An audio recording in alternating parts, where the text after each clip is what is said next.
नमस्कार साथियों, स्वागत है आप सभी का अंकित अवस्थी के इस ऑफिशियल चैनल पर। साथियों, आज मैं आपको एक ऐसी जानकारी देने जा रहा हूं जिसको जानने के बाद आपको लगेगा कि यार कभी राय भी सोच समझ के ही देनी चाहिए, क्योंकि कई बार राय की गलती बहुत बड़ा नुकसान पहुंचा सकती है आपका अपना। ऐसे ही एक गलत सूचना कितना बड़ा बवाल खड़ा कर सकती है, उसका नमूना है कतर क्राइसिस। आज आप जानेंगे किस तरह से कतर, जो कि दुनिया के अंदर 5वीं बड़ी अर्थव्यवस्था है पर कैपिटा इनकम के मामले में, आज जहां हम भारतीयों की इनकम $2,500 प्रति व्यक्ति आय के आसपास है, वहां इसकी $71,500 प्रति व्यक्ति आय है।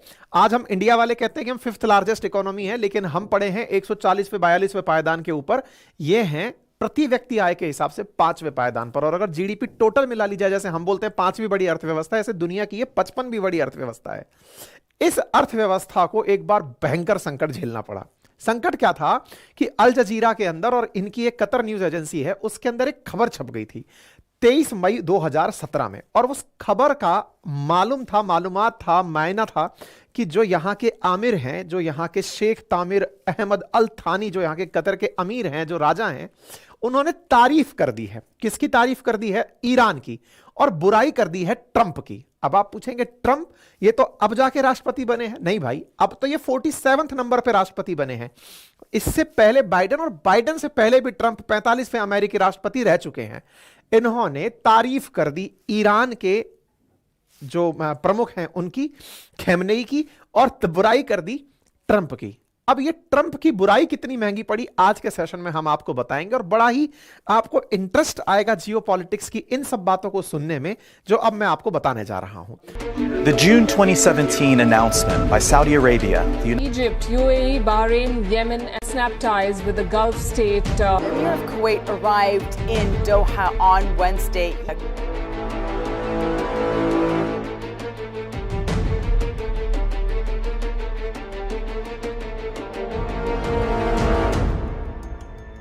हुआ कुछ यूं, कतर की एक news agency, Qatar news agency, और उधर की तरफ दूसरा एक न्यूज एजेंसी है कतर की जिसका नाम है अल जजीरा। उनमें यह खबर निकल कर आई कि जो ट्रंप ने ईरान को ना बुलाकर गलती की है ना, वो बहुत बड़ी गलती है। ट्रंप ने ईरान को ना बुलाकर गलती की है। यह क्या मतलब हुआ, ये आज के सेशन में डिटेल से चर्चा करने वाले हैं। लेकिन बस ये जो लाइन थी ना कि कतर ने, कि ट्रंप ने ईरान को ना बुलाकर गलती की है, या फिर ईरान भी एक रीजनल पावर है, उसे बुलाना चाहिए था, इसका खामियाजा क्या भुगतना पड़ा उसको आप देखें। तो साथियों, 5 जून 2017 के दिन, तारीखों को जोड़ते चलिएगा, खबर है 23 मई की, छपी हुई अखबार में या फिर न्यूज चैनल की वेबसाइट पर।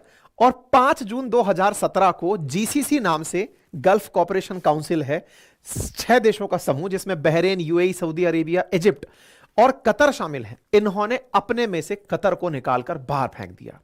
मतलब आप यह समझिए कि ट्रंप भले या खमेनेई, यह बताने की कीमत कतर ने कितनी चुकाई कि उसे बिल्कुल वैसे निकालकर दिखा दिया, फेंक दिया, जैसे G8 देशों ने क्रीमिया पर कब्जा करने के चक्कर में रशिया को निकाल दिया था। आज जिसको आप G7 कहते हैं, पहले ये 2014 तक G8 हुआ करता था। ऐसे ही कभी जीसीसी, जो कि 6 देशों से मिलकर बना था, मुस्लिम राष्ट्रों से, गल्फ कॉरपोरेशन काउंसिल, जिसमें Bahrain, Kuwait, Oman, Qatar, Saudi Arabia और यूएई थे, उनमें से निकाल करके कतर को फेंक दिया गया।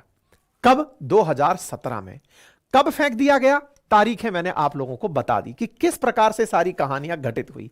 तो साहब, तारीख 5 जून के दिन इनको बायकॉट कर दिया गया। अब आप सोचिए, जिसकी तारीफ में मैंने ये कहा हो कि एक देश जिसकी पर कैपिटा इनकम $71,500 प्रति व्यक्ति हो, एक देश जो दुनिया की 27 लाख आबादी मात्र रखता हो। अब ये 27 लाख आबादी कितनी होती है, इसको ऐसे समझो, मैं राजस्थानी हूं, राजस्थान में एक लेक सिटी है, नाम है उसका उदयपुर, वहां पर इससे ज्यादा पॉपुलेशन है। राजस्थान की कैपिटल सिटी जयपुर, वहां पे 43 लाख पॉपुलेशन है। एक जिले बराबर पॉपुलेशन रखने वाला कतर पर कैपिटा इनकम में दुनिया की 5th लार्जेस्ट इकोनॉमी है। प्रति व्यक्ति आय इसकी इतनी जबरदस्त है। खुद इन 27 लाख लोगों के पास इतना पैसा है कि दुनिया के 55वें सबसे रिचेस्ट कंट्री हैं। अच्छा, इनका रिचनेस इससे अंदाजा लगा लो कि दुनिया में सबसे महंगे खेल खिलाने वाले, खेलों में से खेल माने जाने वाले फुटबॉल वर्ल्ड कप का इन्होंने होस्टिंग किया हुआ है। ये वो देश है जो कि अपने यहां एक ऐसा न्यूज नेटवर्क चलाता है इन 27 लाख लोगों की बदौलत, जो कि दुनिया के 150 देशों में फैला हुआ है। नाम है उसका अल जजीरा। आप में से बहुत सारे लोगों ने अल जजीरा सुना होगा, उसकी खबरें सुनी होंगी। आज हम उसकी भी चर्चा करने वाले हैं। ये वो देश है 27 लाख की पॉपुलेशन वाला छोटू सा देश। ये वो देश है जो कि अमेरिका और तालिबान की टेबल पर बिठाकर दोस्ती करवाता है, मध्यस्थता करवाता है। यह वो देश है जो गाजा में सीज फायर के लिए इजराइल और हमास के बीच टेबल टॉक करवाता है। अब आप इसका मतलब समझकर देखिए। इंटरेस्टिंगली यह वो देश है जिसके अंदर हमास का हेडक्वार्टर ऑफिस बना हुआ है। हमास वही गाजा पट्टी वाला, उसका हेड ऑफिस। ये जो व्यक्ति आप इस्माइल हानिये देख रहे हैं, ये कतर में ही है। इवन इस्माइल हानिये का जो अंतिम संस्कार हुआ है, जो लास्ट रिचुअल्स हुए हैं, वो भी कतर में ही संपन्न हुए हैं। अब आप सोचकर देखिए, इतना सा देश लेकिन इतना पावरफुल देश, और उसकी एक खबर और उसकी एक राय उसे कितना नुकसान पहुंचाई, आज के सेशन में मैं बताने वाला हूं। आप सोचिए, आईसिस जैसा आतंकी समूह भी अपने लिए हेडक्वार्टर यहां रखता था। तो बड़ी स्टोरी है, इंटरेस्टिंग स्टोरी है। कहानी को शुरू से शुरू करेंगे, लेकिन उससे पहले कतर का थोड़ा इतिहास और जान लो कि वो इतना पैसा पाया कैसे। असल मायने में कतर के पूरी कहानी में किस तरह से इसको नुकसान हुआ, इसकी सारी कहानी में इसका इतिहास जानना सबसे रोचक है। इतिहास क्या है साथियों? कभी ये एक मतलब छोटा सा तालाब, क्योंकि गल्फ के किनारे स्थित देश है तो समुद्र तो था ही, लेकिन यहां मछुआरे रहते थे। असल मायने में ये पूरा जो गल्फ कंट्रीज का जगह है ना, यहां पर रेगिस्तान था, बगल में समुद्र था, तो यहां पर मछुआरे हैं या फिर गडरिये टाइप के लोग हैं जो कि खाना बदोश जिंदगी जी रहे हैं, वैसे ही लोग रहा करते थे। मतलब आप ये सोचकर देखिए कि 100 साल पहले यहां 12,000 वर्ग किलोमीटर में यह जगह फैली थी, और यहां पर बसावट के लायक जगह नहीं मानी जाती थी। यहां पर रहने वाले अधिकांश लोग या तो मछुआरे थे जो समुद्र से मोती चुनने का काम करते थे और घूम घूमकर पेट भरा करते थे। मतलब 100 साल पहले यहां कुछ नहीं था। लेकिन 1939 में, मतलब ये वर्ल्ड वॉर जब शुरू हुआ है सेकंड, उसका समय है जब कतर के अंदर तेल का पहला भंडार मिलता है, जिसे कतर का ब्लैक गोल्ड कहा जाता है। मतलब सेकंड वर्ल्ड वॉर उधर दुनिया को बर्बाद करने में शुरू हुआ है और कतर के लॉटरी लग जाती है। 1939 में यहां तेल मिलता है और यहां आबादी बढ़ना शुरू होती है। 1950 में यहां 25,000 लोग रहते थे, 1970 में बढ़कर के 1 लाख लोग हो गए, और 71 में दुनिया का सबसे बड़ा ऑयल रिजर्व कतर में मिल जाता है। मतलब गल्फ कंट्री जो पर्शियन गल्फ है, इस पर्शियन गल्फ में जहां एक और उत्तर में ईरान है, दक्षिण में सऊदी है, बीच में बस ये आइलैंड जैसा पड़ा हुआ जो देश है, ये कतर है, और इसमें 1971 में उस समय के ज्ञात भंडारों का सबसे बड़ा भंडार मिल जाता है। अब इस देश की कायापलट तेल से तो होनी ही थी, लेकिन इसके साथ साथ कंपटीशन शुरू हुआ उन देशों का जिनके पास भी तेल निकल आया था। सऊदी के साथ तेल निकल आया, यूएई के साथ निकल आया, बहरीन के साथ, ओमान के साथ, इन सब के पास तेल निकल के आना शुरू हुआ, कुवैत के साथ, ईरान के साथ तेल। अब तेल ही यहां की इकोनॉमी हो चुकी थी। ऐसे में तेल प्राप्त कर चुके कंट्रीज में सबसे बड़ा देश था सऊदी अरब। सऊदी अरब को इन सब का पंच बनना था। अब पंच क्यों बनना था? असल में सऊदी अरब के अंदर ही है मक्का और मदीना, जो कि मुस्लिमों के लिए सबसे पवित्र जगह मानी जाती है, जैसे होम ऑफ इस्लाम के नाम से जानते हैं। मक्का मदीना का यहां होना सऊदी को एक साइकोलॉजिकल कहिए, रिलीजियस कहिए, ये एडवांटेज देकर चलता है। इसलिए सऊदी की हमेशा मन में यह होती है कि जब भी मुस्लिम वर्ल्ड आपस में बैठे तो सबसे ऊपर मुझे ही रख के बात करें। इसकी शायद यह मनोकामना पूरी भी होती है। और वो क्यों होती है? क्योंकि इसके पास तेल भी है, अर्थात पैसा भी पर्याप्त है, मक्का मदीना भी है, और दुनिया भर के जो मुसलमान हैं वो मक्का मदीना अपने जीवन में एक बार जाना चाहते हैं, हज यात्रा करना चाहते हैं, और वो हज यात्रा के चलते ये सब पे वैसे ही साइकोलॉजिकल एडेड एडवांटेज लेकर चलता है। इस मक्का मदीना को रखने वाला सऊदी अरब है। इसी के ही पास एक शहर है जेद्दा, और उस जेद्दा में जो ओआईसी है, ऑर्गेनाइजेशन ऑफ इस्लामिक कॉरपोरेशन, जो मुस्लिम 54 राष्ट्र हैं, उनका हेडक्वार्टर भी इसी देश के अंदर स्थित है। और आजकल यहां पर किंग बीमार चल रहे हैं और उनकी जगह प्रिंस जो सऊदी अरेबिया के हैं, प्रिंस सलमान, वही सब कुछ संभाल रहे हैं। अब उन सलमान के द्वारा जिन देशों का नेतृत्व किया जाता है वो प्रमुखता से सुन्नी देश हैं, और सुन्नी जो हैं उनकी शियाओं के साथ एक आइडियोलॉजिकल लड़ाई चलती है। इस आइडियोलॉजिकल लड़ाई में कतर को लगा कि वो मध्यस्थता की भूमिका निभा सकता है। मैंने कहा ना, कई बार बिचौलियों की टाट कुटाई हो जाती है।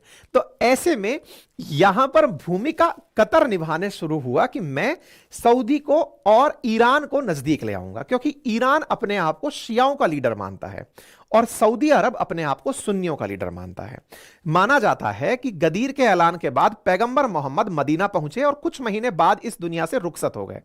पैगंबर मोहम्मद के निधन के बाद उनके वारिस को लेकर मुसलमानों के अंदर दो धड़े बट गए। एक पक्ष ने माना कि मोहम्मद साहब ने किसी को अपना वारिस नहीं बनाया, इसलिए सबसे योग्य शख्स को चुना जाए। इस धड़े ने पैगंबर मोहम्मद के ससुर अबू बकर को अपना नेता चुना और पैगंबर मोहम्मद के कथनों और कार्यों को यानी कि सुन्ना पर विश्वास रखने लगे। इसे सुन्नी कहा गया। वहीं दूसरे पक्ष ने कहा कि पैगंबर मोहम्मद ने गदीर के मैदान में जो घोषणा की थी वो वारिस को लेकर ही की थी और इस धड़े ने पैगंबर मोहम्मद के दामाद हजरत अली को अपना नेता माना। हजरत अली को पैगंबर मोहम्मद का वारिस मानने वाले शियाने अली यानी शिया कहलाए। तो वारिस को लेकर के जो कन्फ्लिक्ट था, आइडियोलॉजिकल कन्फ्लिक्ट, उससे मुसलमानों के अंदर दो धड़े बन गए। एक धड़ा जो शियाओं का है वो ईरान लीड करने लगा और सुन्नियों का सऊदी अरब लीड करने लगा। ये दोनों देश इस गल्फ में यानी कि जो पर्शियन गल्फ है, इस पर्शियन गल्फ के उत्तर में ईरान और दक्षिण में सऊदी अरब, और दोनों ही तेल के धनी राष्ट्र हैं। लेकिन सऊदी अरब के साथ एक बड़ी एडवांटेज क्या है कि दुनिया में शियाओं की संख्या कम है, सुन्नियों की संख्या ज्यादा है। सुन्नी को मानने वाले जो लोग हैं वो देश भी ज्यादा हैं। ऐसे में सऊदी अरब के आसपास जो बड़ी संख्या में देश हैं, चाहे फिर वो कतर है, चाहे वो कुवैत है, बहरेन है, यूएई है, ओमान है, यमन है, इजिप्ट, जॉर्डन है, इन सब में मेजॉरिटी सुन्नी रहते हैं। मतलब आप इस प्रकार से सोचकर चलें कि सुन्नी मुसलमान मिडिल ईस्ट के अंदर बड़ी संख्या में पाए जाते हैं। जहां शिया पाए जाते हैं बड़ी संख्या में, उनमें सबसे बड़ा ईरान है, उसके बाद इराक है, थोड़ा बहुत लेबनान के अंदर, थोड़ा बहुत कुवैत के अंदर, थोड़ा बहुत ओमान और यमन के अंदर। परसेंटेज थोड़ी कम है, यानी कि मेजॉरिटी पॉपुलेशन शियाओं की ईरान और इराक में पाई जाती है। ठीक है साहब, आइडियोलॉजिकल डिफरेंसेस हैं। इस बीच में एक देश है जिसका नाम है कतर। वो चाहता है कि मैं इन दोनों के बीच दोस्ती करा दूं। किस किस के बीच? प्रिंस सलमान और खैमनेई के बीच। खैमनेई ईरान को हेड कर रहे हैं और सुन्नियों को हेड कर रहे हैं इस समय, या फिर कहिए कि सऊदी को हेड कर रहे हैं प्रिंस सलमान। बोले इनके बीच में दोस्ती कराऊंगा। ये दोस्ती कुछ वैसी ही थी कि जैसे मान लो कि चाइना वालों के साथ दोस्ती किसी की करा दी जाए, दोस्ती करानी है साहब। लेकिन इस दोस्ती में अमेरिका की भूमिका को भूल जाना, ये जियोपॉलिटिकल भूल कहलाती है। मतलब अगर आप ये मानते हैं कि आप बड़े बन गए हैं और अमेरिका को यह पता चल जाए कि आप मुझसे बड़े बन रहे हैं, वो उसे बर्दाश्त नहीं। हां, अमेरिका के कहने पर आप कर रहे हैं तो समझ में आता है। इसी को ही जियोपॉलिटिकली हेजिमोनी कहा जाता है, वर्चस्व। और अमेरिका का सुपर पावर होना उसकी इस वर्चस्व से ही प्रूव होता है।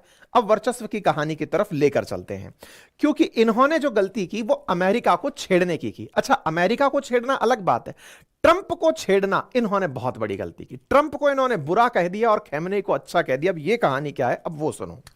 असल में कहानी है 20 तारीख से, 20 मई 2017 से। 20 मई 2017 को कुछ ऐसा होता है जो कि अपने आप में इतिहास के लिए यादगार है। और वो कैसे? देखो, जैसे अभी जनवरी 2025 में ट्रंप आने वाले राष्ट्रपति होंगे, अमेरिका के 47वें राष्ट्रपति। ठीक है, तो जनवरी से शासन करेंगे और अगले 4 साल यानी कि फिर नेक्स्ट जो 4 साल बाद जनवरी आएगी तब तक शासन रहेगा। ऐसे ही 2017 में भी ट्रंप राष्ट्रपति बने थे अमेरिका के जनवरी में। ठीक है साहब, ट्रंप 45वें क्रमांक के राष्ट्रपति बने थे। उनसे पहले ओबामा राष्ट्रपति हुआ करते थे अमेरिका के। ओबामा डेमोक्रेट्स के लीडर थे, ट्रंप रिपब्लिकन्स के लीडर थे।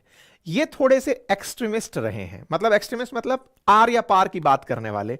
बोलना है कि व्हाइट्स का फेवर करना है तो करना है, मुसलमानों का विरोध करना है तो करना है। ये वो आदमी है, मतलब एकदम राइट विंग आदमी की बीच का रास्ता नहीं है, एक्सट्रीम्स में ही खेलना है। ये जब अमेरिका के राष्ट्रपति बने तो लोगों में एक डर था कि अमेरिका पता नहीं किसका क्या बिगाड़ेगा। जीसीसी के अंदर जो ये सुन्नी राष्ट्र है ना, ये अमेरिका के पिछलग्गू हैं। अमेरिका ने कहा कि कल तुम्हारा तेल निकालना बंद कर दूंगा, क्योंकि गल्फ कंट्रीज के पास ऑयल बहुत है और उस ऑयल को निकालने में इन वेस्टर्न कंट्रीज का बहुत बड़ा कंट्रीब्यूशन है। तो ऐसे में अगर ये मना कर दे कि नहीं तुम्हारा तेल कल से निकालवाना बंद कर देंगे, तो खेल खत्म है उन लोगों का। तेल लेना बंद कर देंगे, मार्केट बंद कर देंगे, तो बहुत फर्क पड़ जाएगा। कभी इस पर भी चलेंगे कि ओपेक क्राइसिस क्या है, G20 कैसे बना, सब बातें होंगी। लेकिन अभी के लिए ट्रंप का राष्ट्रपति बनना तय हुआ। ट्रंप ने अपनी पहली विदेश यात्रा के नाम पर गल्फ कंट्रीज की ही यात्रा की। गल्फ कंट्रीज में वो पहुंचते हैं सऊदी अरब 2017 में। रियाद समिट के नाम से एक समिट बुलाई जाती है। सऊदी अरब के अंदर उनका वेलकम होता है। ट्रंप की पहली यात्रा, मतलब जनवरी में बना है कोई राष्ट्रपति और वो पहली विदेश यात्रा करने आते हैं। तारीख है 20 मई 2017 और कहां पहुंचते हैं? गल्फ कंट्रीज के पास, और गल्फ कंट्रीज में भी सऊदी अरब आते हैं। यहां आते हैं और यहां कहते हैं कि जाओ भाई, सभी के सभी मुस्लिम राष्ट्रों को बुलावा भेजो, मैं सबकी मीटिंग लेना चाहता हूं और मीटिंग लेकर उनसे कहना चाहता हूं कि देखो, आतंक फैलाना बंद करो। मतलब ये एक प्रकार का ऐसा डिक्लेरेशन था कि मुस्लिमों से कहा जा रहा था कि तुम ही आतंक फैलाते हो, आतंक को अपने यहां से निकाल दो। इसके लिए रियाद समिट होती है। सऊदी अरब इन्हें बहुत अच्छे से वेलकम करता है और यह समिट आयोजित की जाती है 2017 के अंदर सऊदी अरब के अंदर। बढ़िया मीटिंग होती है साहब। 20 मई के दिन बकायदा ट्रंप का वार्म वेलकम होता है। सऊदी अरेबिया एकदम पलक पांव बिछाकर इनका स्वागत करता है। 20-21 मई के दिन यह सऊदी अरेबिया के अंदर मीटिंग संपन्न होती है। इस मीटिंग के अंदर तमाम ओआईसी कंट्रीज को बुलाया जाता है, मुस्लिम राष्ट्रों को बुलाया जाता है। 2 कंट्री हैं जिनको यहां पर इनवाइट नहीं किया जाता। उनमें से एक है ईरान, एक है सीरिया, और टर्की इसका बायकॉट कर देता है कि मैं नहीं आ रहा, क्योंकि उसके अंदर बहुत बड़ी ये खुजली मची है कि सऊदी अरब मुस्लिमों का लीडर कैसे हो सकता है। तो टर्की हमेशा जो पाकिस्तान को पुचकारता है ना, उसके पीछे लॉजिक इतना ही, मुझे भी कोई नेता मान लो, कभी ऑटोमन एम्पायर के टाइम पर मैं लीडर हुआ करता था, तो पुराने दिनों में चल रहा है वो, तो उसका बायकॉट करना था, कोई बात नहीं। इधर इन्होंने इंटेंशनली ईरान को नहीं बुलाया और सीरिया को नहीं बुलाया, और इन दोनों को ना बुलाकर इन्होंने यहां से पैगाम दिया। और पैगाम क्या दिया साहब? इस रियाद समिट के अंदर ये पैगाम देते हैं कि मुस्लिमों, आप अपने यहां से 54 कंट्रीज को यहां पर बुलाया जाता है और इसको बुलाकर के यहां पर ये अपने स्तर पर पैगाम देते हैं कि आप अपने यहां से टेररिज्म को तो बाहर निकाल दो। नंबर दूसरा, हमास को यहां से ये बुरी तरह से कंडेम करते हैं, निंदा करते हैं। हमास, अब इसको समझना, देखो हमास इजराइल के दक्षिण में वेस्ट, वो जो गाजा पट्टी है वहां पर सक्रिय है। गाजा पट्टी में हमास का ही आतंक था। हाल ही में इजराइल पर जो हमला हुआ था, इन्होंने अपनी तरफ से हमास का विरोध कर दिया। अब इसको ऐसे समझिए कि साफ साफ आप 54 देशों के बीच बैठे हो और उनसे कह रहे हो कि तुम लोग हमास का समर्थन नहीं करोगे। और देख लो, अभी भी जो इजराइल कॉन्फ्लिक्ट चला उसमें कोई देश निकलकर ऐसा नहीं आया जो सामने आकर हमास के समर्थन में खड़ा हुआ हो।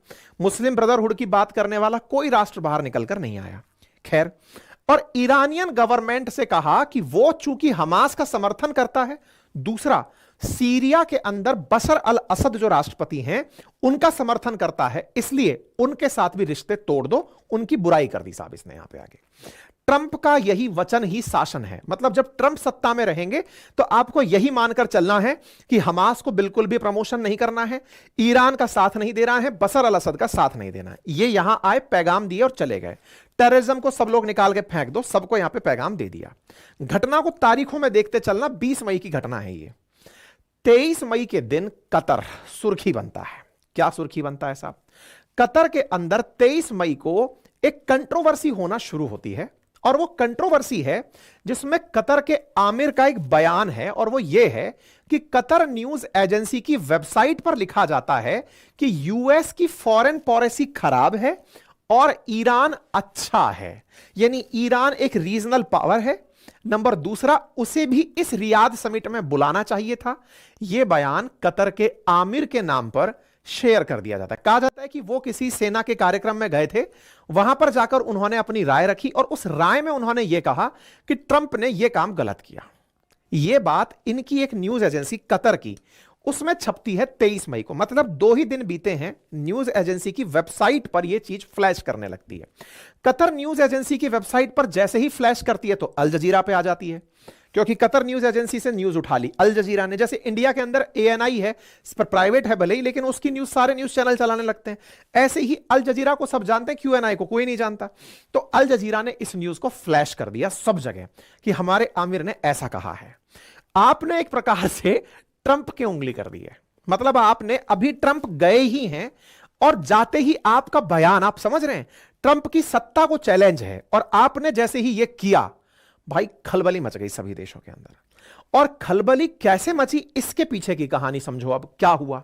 होता क्या है कि जो यहां के आमिर हैं, कौन से? कतर के, जो यहां के राजा हैं, उनको अमीर कहते हैं, उन्होंने कुछ समय पहले यानी ट्रंप के आने से पहले ओबामा के शासन में ओबामा के कहने पर ही हमास का हेड ऑफिस अपने यहां पर बनाया था। अब इस बात को और समझिएगा साहब, यह भी एक बड़ी स्टोरी है, देखिए ध्यान से समझिए। ओबामा ट्रंप से पहले अमेरिका के राष्ट्रपति थे। इजराइल का हमास के साथ कॉन्फ्लिक्ट लंबा चल रहा है।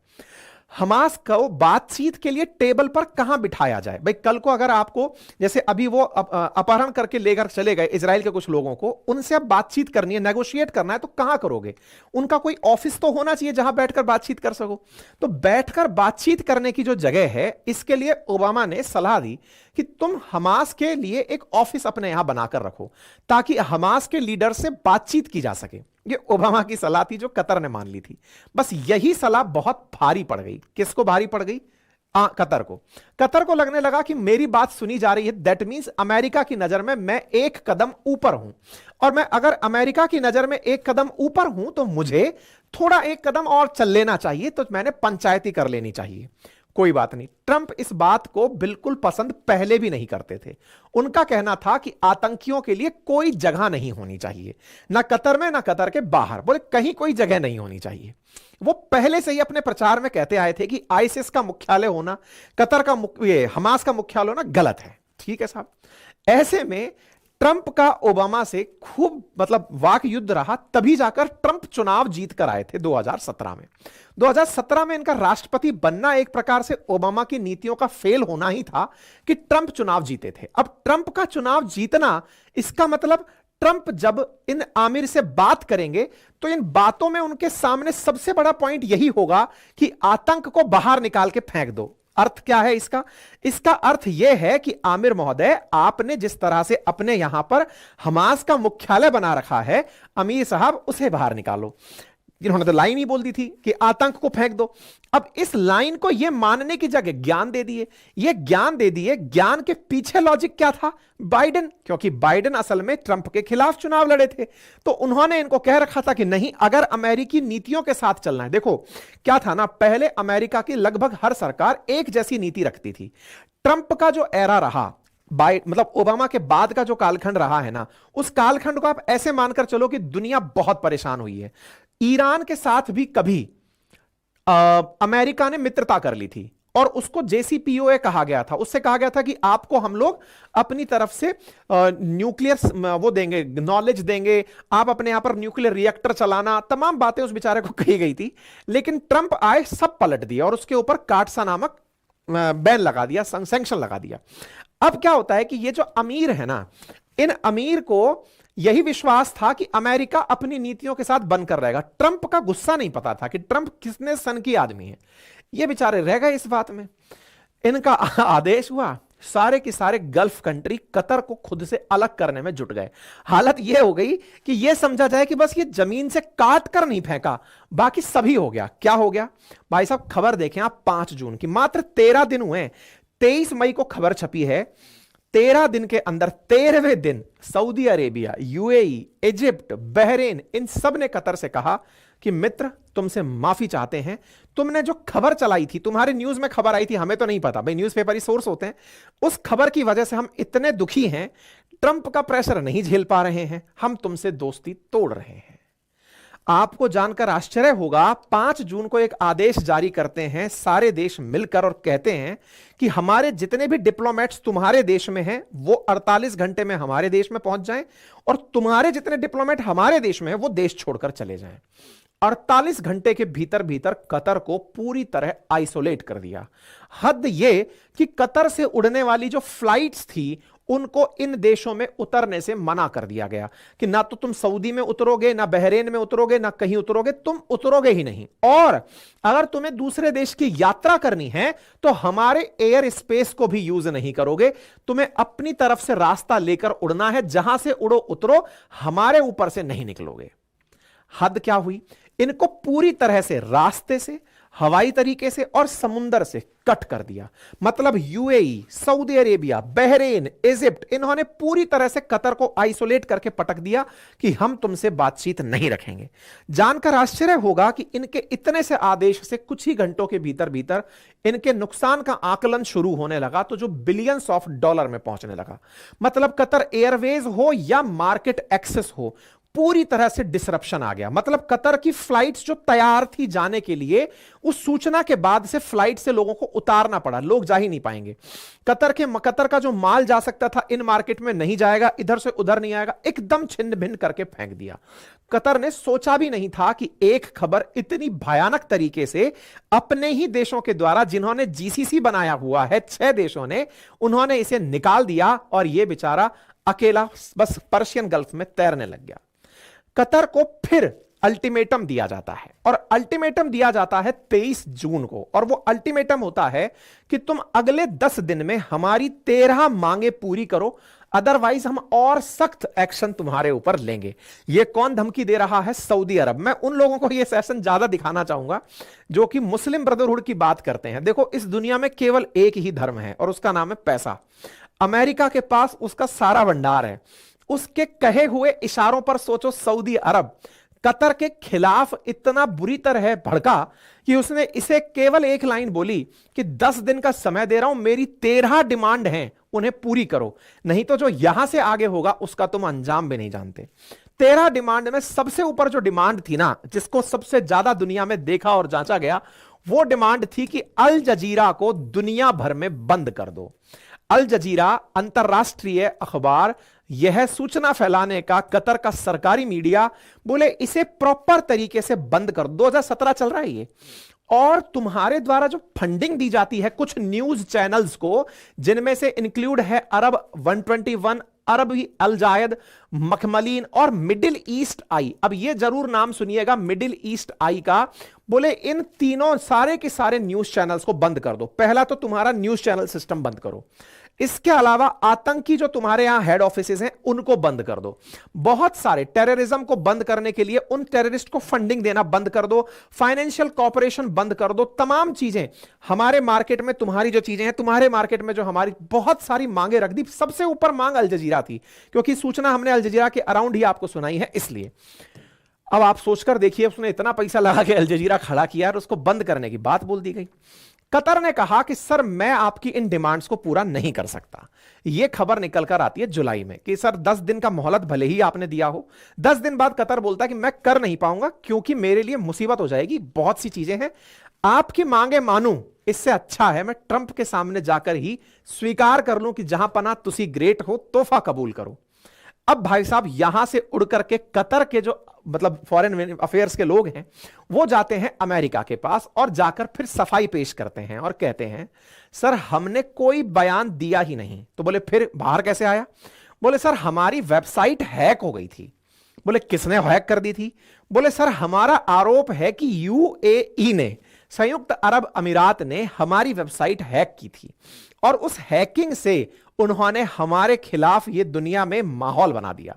वो हमारे अल जजीरा से, हमारे न्यूज चैनल से, हमारी नेटवर्किंग से और हमारी बढ़ती मध्यस्थता की भूमिका से चिढ़ा हुआ है। लेकिन ट्रंप तो ट्रंप थे।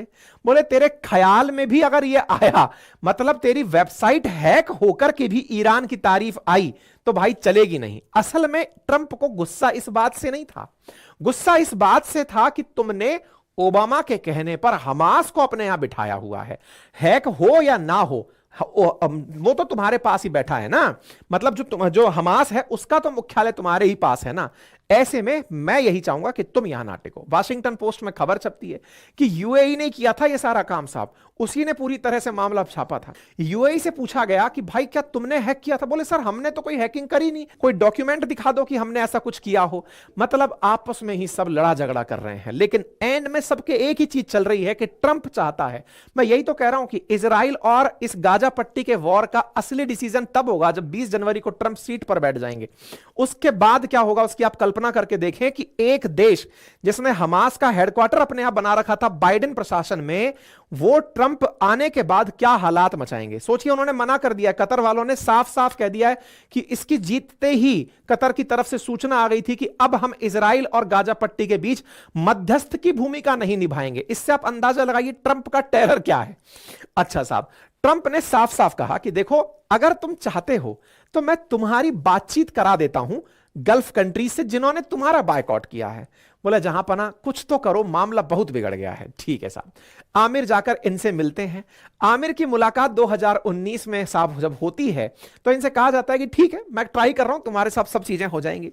सऊदी अरब कहता है कि सर मैं भी ट्राई करता हूं कि इसके ऊपर से कुछ पाबंदियां घटाएंगे।